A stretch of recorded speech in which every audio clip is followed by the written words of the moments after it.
Hello and welcome to your weekly horoscope for week commencing the 14th of March. This is for the Sun or the Ascendant. As ever, I'm going to give you a broad overview of what to expect, but please stay with me because I then will dive deep into each of the 12 zodiac signs and give you in forensic detail an idea of what to expect.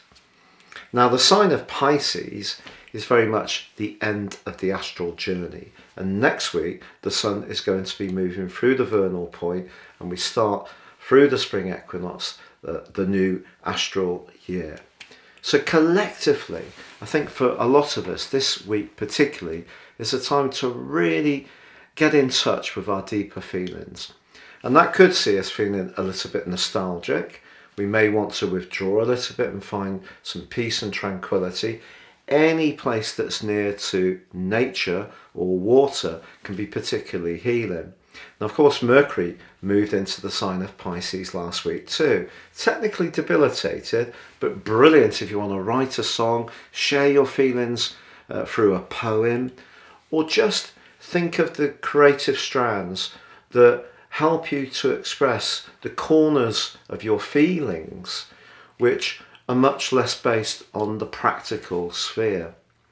But we do have on Friday a full moon in the practical Virgo. So that full moon asks us to balance the energy of the new moon that occurred earlier this month, which of course embraced the buoyancy of Jupiter, to find a balance between those more ethereal energies of Pisces and the more practical reality of Virgo. So if you do find yourself feeling that you want to be in a much more spiritual or healing dimension, I think your timing is impeccable this week. But the Virgo energy is saying to try and integrate it into the more physical way that you're leading your life. So if escapism really appeals to you this week, that full moon is saying important to consider issues like nutrition, exercise, life organisation, and just making sure that we see tangible progress. So we can all float off a little bit with this Pisces energy, but that can make it all the more evocative.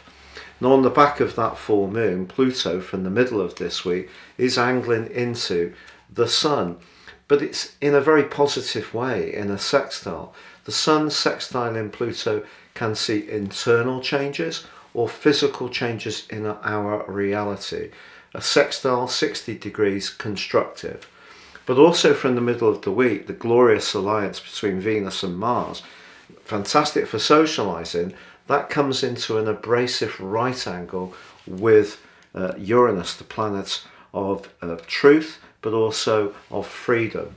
And the freedom fighter is now in a sign, or has been for some while, that it's not so comfortable in, the sign of Uranus. Now, of course, world peace has been shattered recently. The last time Uranus was in Taurus began in 1937, I think. And of course, that followed with the Second World War. So a lot of turbulence in the world.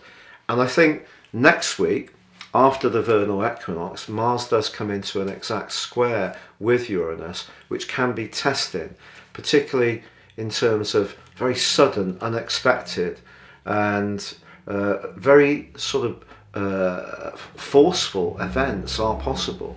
But in our own situation, the combination of Venus and Mars in Aquarius is very much about our higher values.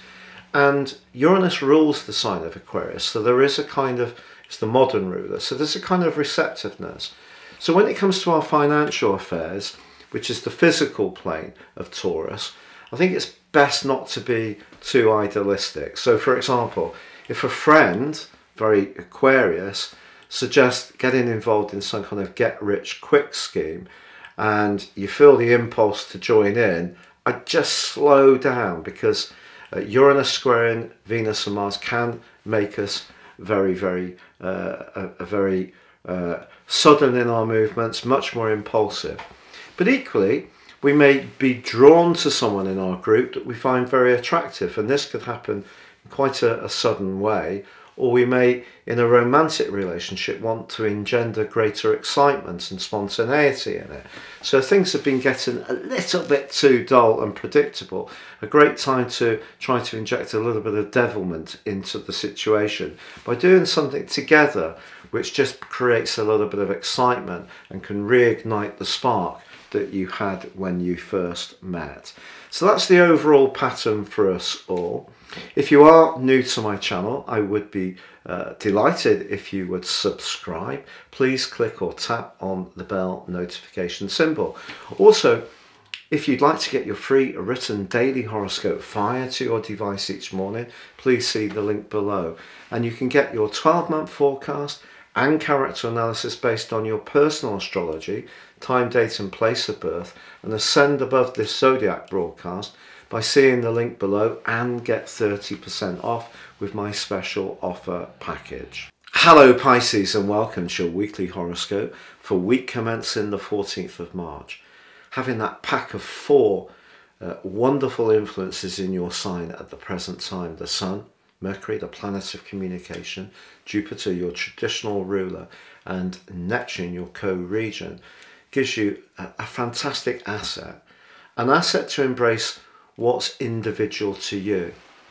But to really make these energies work, you need to show maximum conviction and faith in what really excites you. Because there's another pack of energies in your situation which could be quite inhibiting, particularly in a psychological way. But sometimes in life, we need to push out to the margins of our mind some of the people who may be doubting voices. We don't necessarily have to stop being friends with them, but we just need to think, look, if I want to pursue a particular strategy, I need to be single-minded, even if you do have certain self-doubts, because this energy in Pisces is so amazingly positive. And also, although Venus and Mars are in your 12th house, which could be having ramifications for your love life, and maybe see you feeling quite nostalgic for someone you're no longer with, or it could have seen you actually separate from someone over the last year and a half as Saturn has made its way through this part of your situation. That doesn't mean to say that you can't still gain traction. You just need to be aware of the hurts or the wounds you may have and just be with them, but also give yourself permission to take a step into the future. And that's where you are this present time.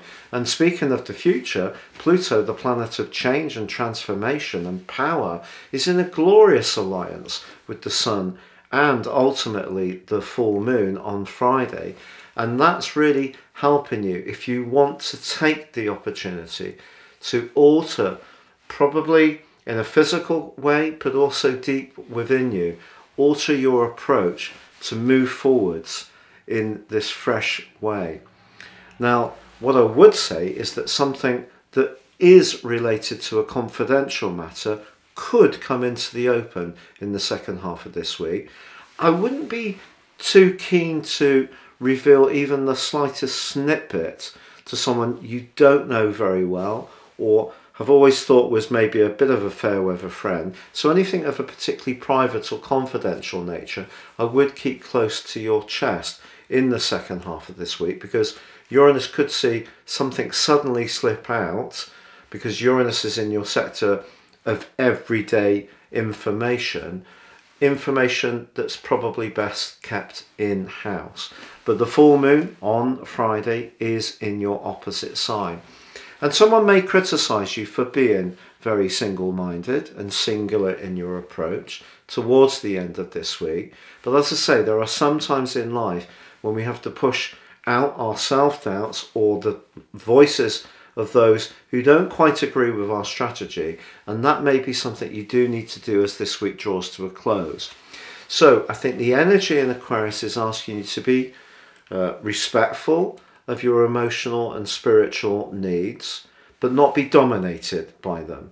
To know that the exciting things that you're planning and hoping to move into are just within your grasp, and you should continue to work towards them.